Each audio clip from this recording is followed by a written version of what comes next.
everybody, welcome to Shock Factor Video 3. Hope I've not been scaring too many people. So far we're only on Shock Factor Video 3. There's so many more to come. Okay, whether that's good news or bad news, I don't know, but well, it's all in the in the hope of trying to unravel, all the mysteries that exist in trading the markets and in trying to achieve some kind of consistency in terms of your performance, especially the long-term performance. Okay, without much ado, let's press on with Shock Factor Video 3, which represents the third hurdle in applying technical analysis in the markets. Okay, let's carry on. Let's press on to the next slide. Okay, in this video, I'm going to try to make it as short as possible. Okay, not too long, because the modern man's attention span nowadays is pretty short. So let's not belabor the point too much. Okay, let's carry on. Again, in this video, as in every video, it's all unscripted. Okay, it's no script. I'm just seeing whatever's on the screen, whatever is in front of you, and I'm just sharing my experience, my heart, and my and my thoughts about it. Okay, all right. Now in this video, again, I'm going to expose another very shocking or challenging hurdle in trying to apply technical analysis, because now this kind of challenges does not always appear, because it depends on what methodology you're using. But if you're using technical analysis, then this applies. If you're using some other form of statistical analysis or some other form of methodology or strategy or whatever that doesn't rely on technical analysis, then it could be different. Yeah, it could be different. Okay, so just to be very clear, this video is for those that are trying to apply or implement technical systems in the markets, okay? But not statistical or any other methodologies that employ different approaches. Okay, just to be very clear, for the sake of clarity. Okay, let's carry on.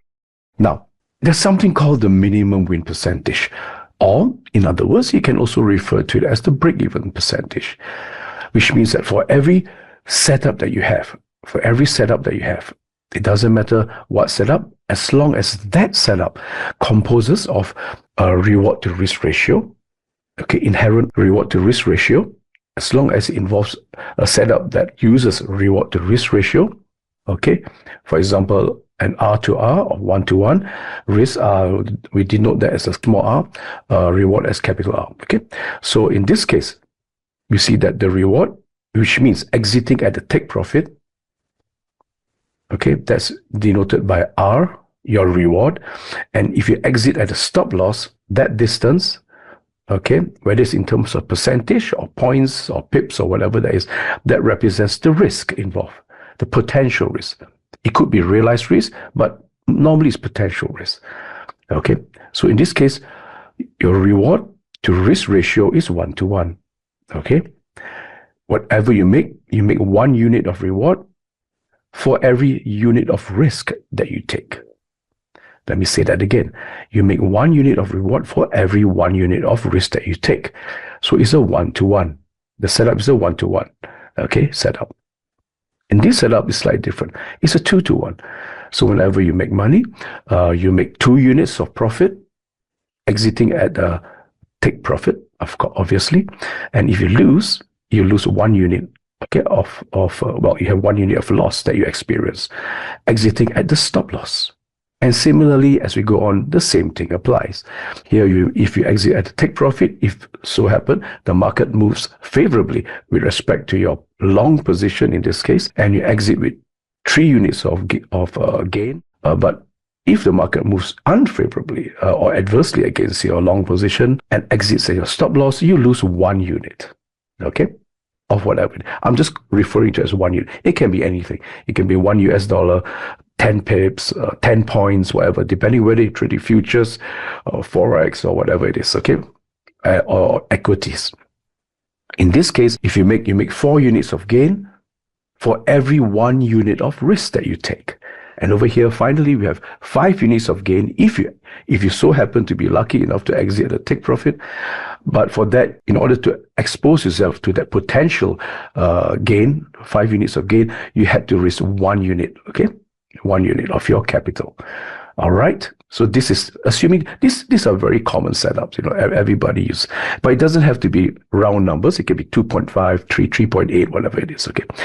Now, having said that, so this thing about the minimum win percentage, it represents the minimum number of wins, the percentage wins that you must have in order just to break even. Just to break even. That's it. Not even to make anything. Okay, so the minimum win is given by this formula, 1 over 1 plus R. Okay, if you can't find this, you can look for it in my handbook of technical analysis. It's right there. I show you how I derived the formula and all that. So in this case, 1 over 1 plus R. R in this case is equal to R, which is 1. So it's 1 over 1 plus 1. So therefore that gives us half. Okay, or 0.5. This is in ratio form.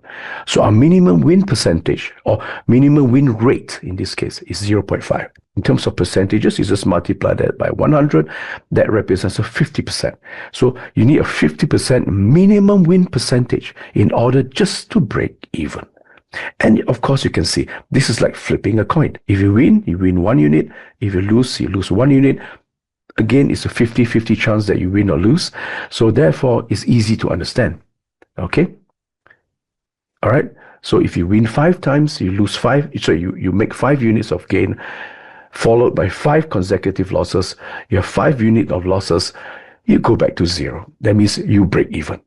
You did not make any money, neither did you lose any money.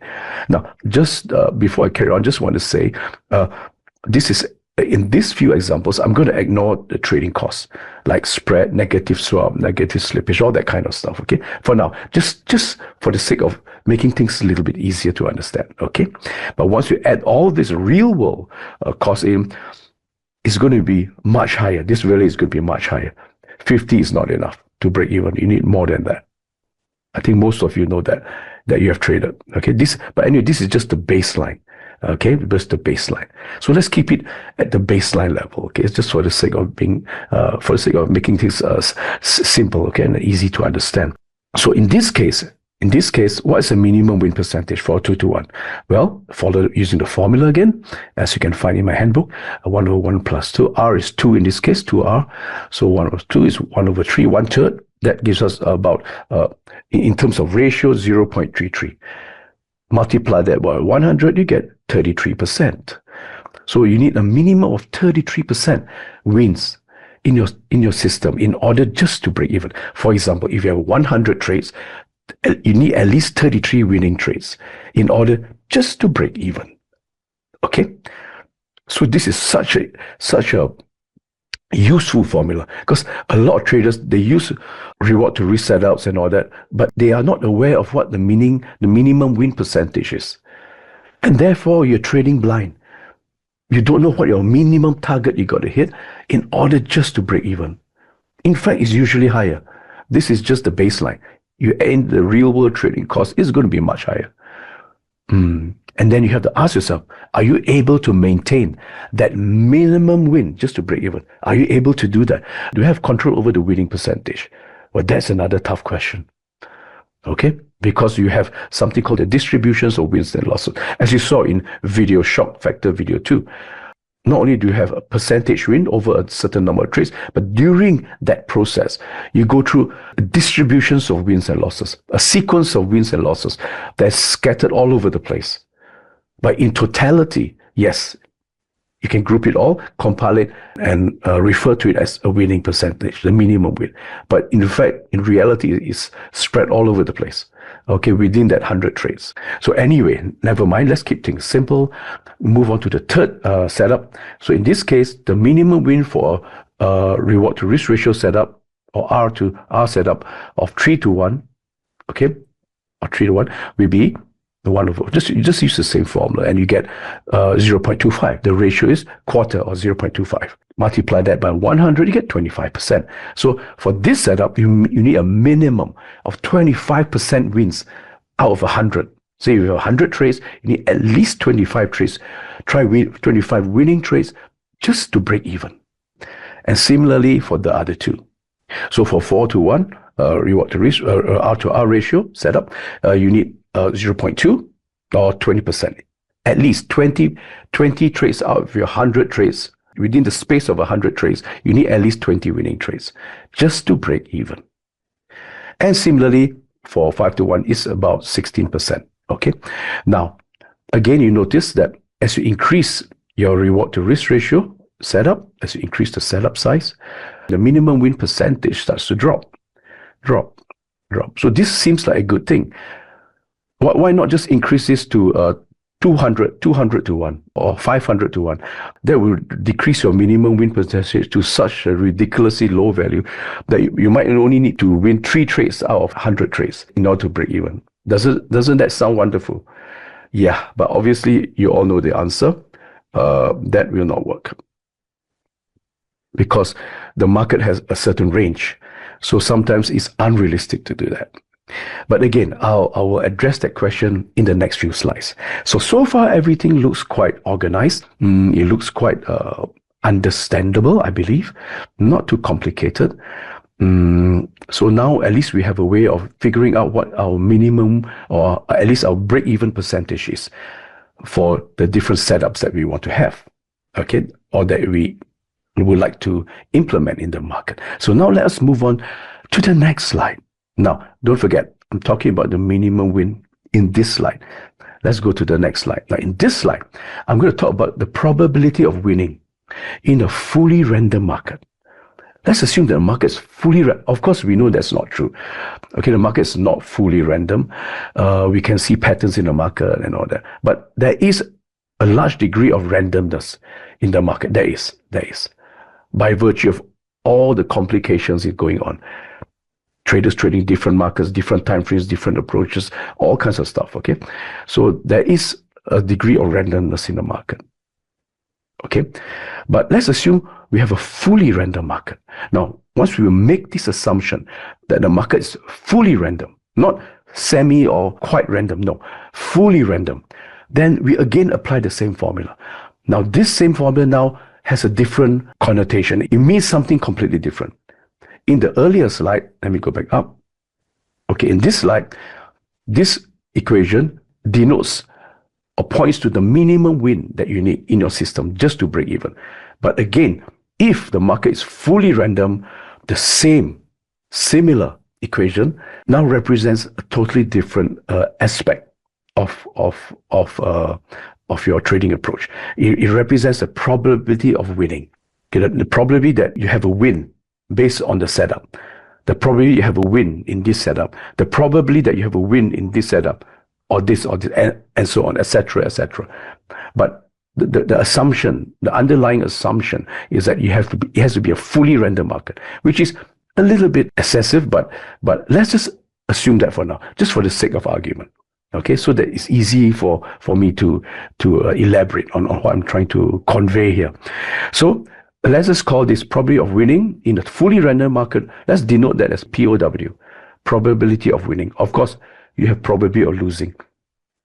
So, but again, the rate of winning and losing in a totally random market, you must add up to 1, as you all know, if you've done statistics. Okay, so now since we have leveled the playing field, completely random, totally random, don't have to worry about all the other factors. Everything else being equal, the probability of winning again is given by this. So as you see, this formula has double meaning. One, it can represent your minimum win. But in a fully random market, it can also be used to represent your probability of winning. That means of exiting at your take profit. The probability of exiting at your take profit in a completely random market. So let's have a look. Do the mathematics. R over 1. R again is 1 over 1 plus 1. You get half, 50%. So again, this is easily understandable because you have 1 unit of gain for every 1 unit of risk that you take in order to make that gain. So it's 50-50. So that's right, 50-50. You have the 50% chance of winning. It's like flipping a coin. This applies to a coin flips as well. Okay, so far, not too hard to understand. Let's go to the next one. This, again, same formula. You get 1/3. Because we're talking about doing these calculations based on a fully random market action. So in this case, it's also 33%. So here in this case, because the take profit is much further away, being completely random, we know underlying forces driving the market here and there, assume total randomness, just like smoke particles in a box, for example, everything else being equal, it's much harder for the market to randomly trigger your take profit. It's much easier for it to take out your stop loss because it's much closer. So therefore, this is correct. There's only a 1/3 ratio or 33% probability that your take profit will be triggered. There's a 66% chance that, again, 1 minus 1/3 is 2/3, 2/3 is 66%. There's a 66% chance that your stop losses will be hit most of the time. This makes sense in a completely fully random market, okay? Again, over here, the probability in a totally random market for your take profit to exit at the take profit, this is even a farther away than in the second and first example. Well, in this case, it drops to 25%. You have only a 25% probability of your take profit being triggered in a fully random market, but you have a 75% chance of your stop loss being taken out. Those of you who are traders, you know this. If your stop loss is too close, it's going to get hit all the time, taken out, triggered, okay? But then once in a while, you have that home run all the way to your take profit. But here I'm talking about a fully random market, okay? So it's slightly different. And similarly for the other two. Okay, you have a 20% chance of your take profit being triggered. Here you have only a 16.6% chance of that happening. Okay, so far we have dealt with these two components, with these two parameters. Now let's put it all together.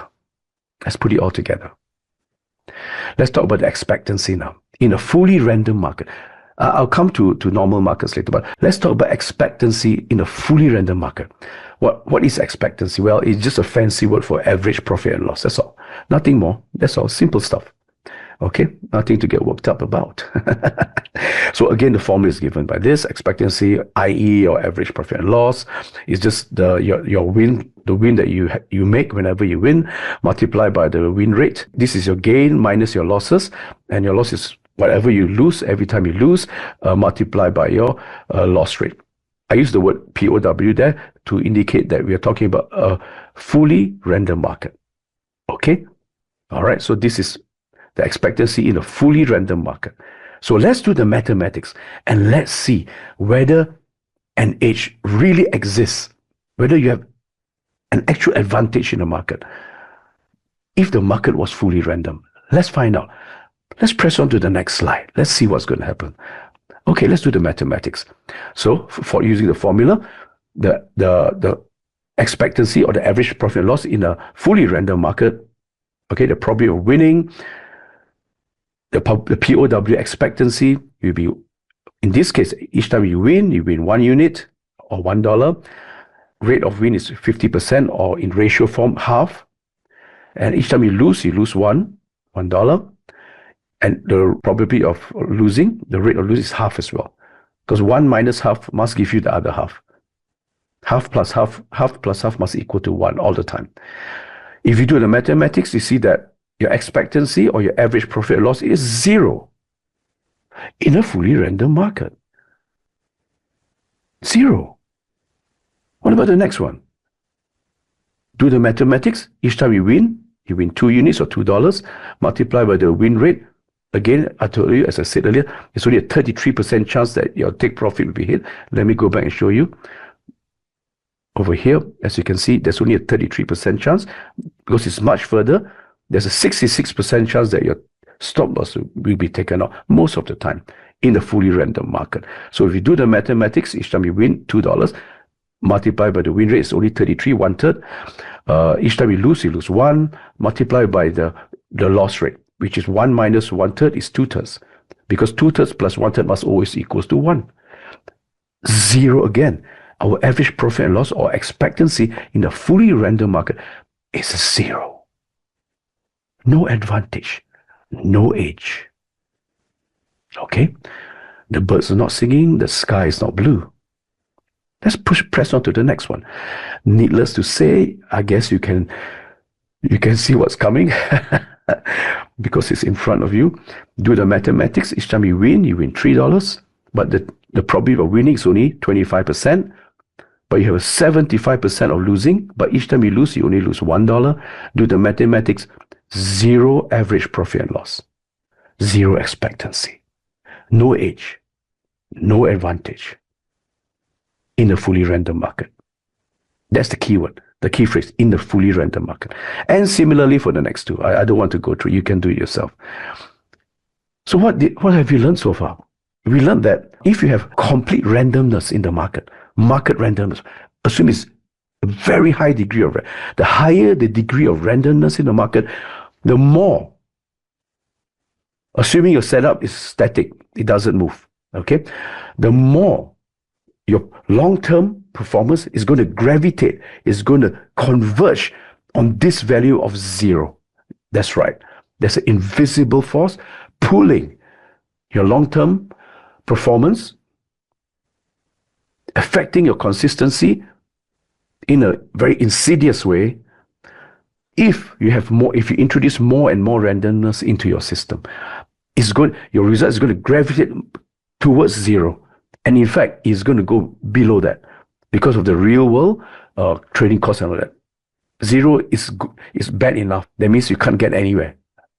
The point I want to make is the randomness. When applying technical analysis, especially relating to using technical analysis, is your worst enemy. It's extremely toxic. Okay, so toxic. It's like cyanide to your trading system.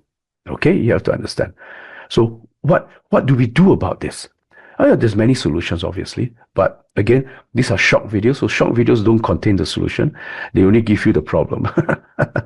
The solution will come later on, okay? But I want you to realize trading is not as simple as you think. There's a lot of things that is unseen, okay? Unknown, counterintuitive, non-intuitive. So this is what plagues novice traders. When things go wrong, they can never figure out what actually went wrong.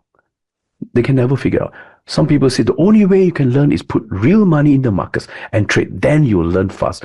Bunch of crap, okay? Because you don't even know what the problem is. That is just wasting money. You got to do it on a demo first. And if you can survive on demo, yes, then maybe you have a chance in using a live server. Maybe. Because live servers and demos are the servers they work very differently.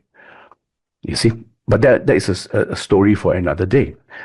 So, what I just want to say, sorry for being a bit too passionate there, but I'm just saying. So what is the point? The point is, try to reduce the amount of randomness. And you may say, how do we do that? You have no control over the markets, all right? Yes, correct, you're right. But then try to find a technical approach that looks fairly promising, that tries to give you some kind of advantage in the market. Not easy to find, but there exists a few out there. That's not too bad, but not perfect. Obviously, nothing is perfect out there. But as long as it's not too bad, that will give you a fighting chance. That is still not good enough.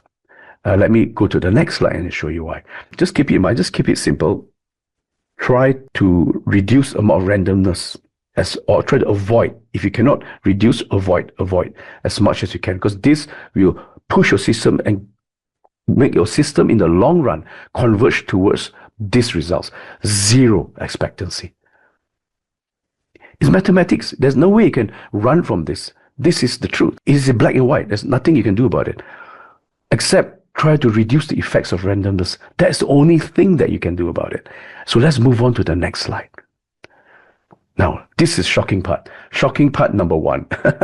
The market is randomness. I call it exogenous random. That means it's external. It's things that is in the market. There's nothing much you can do about it. But it does exist. Okay? Because you cannot predict everything perfectly. So you already have this randomness plaguing your system. But there's another kind of randomness. The degree of self-induced trade-based randomness. I call it endogenous randomness. That means it's self-induced. You yourself, when you trade, you introduce your own randomness into the system. Forget about the exogenous or market randomness. You induce your own randomness into the system. For example, by doing random sporadic entries without any plan, deviation from your trading rules, unstructured trading approach, trading whenever you like and however you like. Say you get home from work, oh, I feel I want to do a little bit of trading. So you log into the markets and start trading. And some days you don't feel like it. That's okay. Nothing wrong with that. But you have to do it in a structured way. Okay, right now I know you don't understand what I'm saying, but it's okay. But what I'm trying to say is that the trader, him or herself, will introduce their own degree of randomness, their own amount of random into their own trading setup. So it doesn't matter which randomness or where the randomness comes from. They all are the same. Randomness is randomness is randomness. They're all the same. So why am I talking about this? Let me go back. Because if, regardless of which randomness, again, you will suffer this, that's for sure, but you yourself can contribute an additional amount of randomness. Now, the more randomness you get in your system, whether it's exogenous or endogenous, your system is going to gravitate towards zero average profit and loss in the long term. And that is the hidden killer.